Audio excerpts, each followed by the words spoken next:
ప్రియులారా, మన ప్రభువు అయిన యేసు క్రీస్తు నామంలో మీకు శుభోదయం.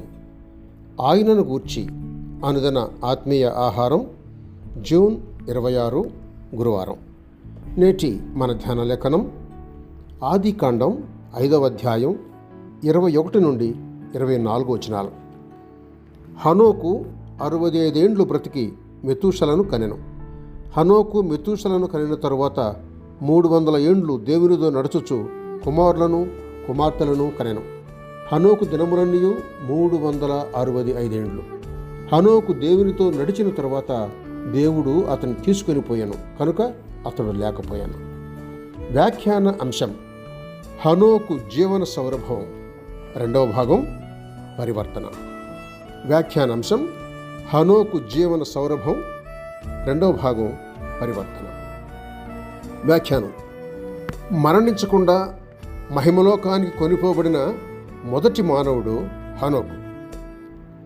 హనోకుకు సమాధి లేదు.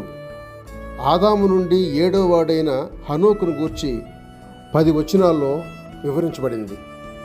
ఆదికాండంలో 6, హెబ్రీ పత్రికలో 2, యోధా పత్రికలో 2 వచనాల్లో పరిశుద్ధాత్మ దేవుడు హనోకును గూర్చి క్లుప్తంగా చెప్పినా అందులో సంపూర్ణంగానే చర్చించబడింది. హనోకు జల ప్రళయానికి ముందటి దినాల్లో నివసించాడు. అప్పటి లోకం అక్రమం, అవినీతి, బలాత్కారాలతో నిండి ఉంది. అటువంటి దినాల్లో ప్రశంసనీయమైన భక్తి జీవితం ప్రదర్శించిన ప్రవక్త హనోకు. హనోకు 65 ఏండ్లు బ్రతికి మెతూషలను కనెను. హనోకు మెతూషలను కనిన తర్వాత 300 ఏండ్లు దేవునితో నడుచుచు కుమారులను కుమార్తెలను కనెను అని చదువుకున్నాం. హనోకు ప్రతిష్ఠించబడిన తరువాత 65 సంవత్సరాలు దేవునితో నడవలేదు.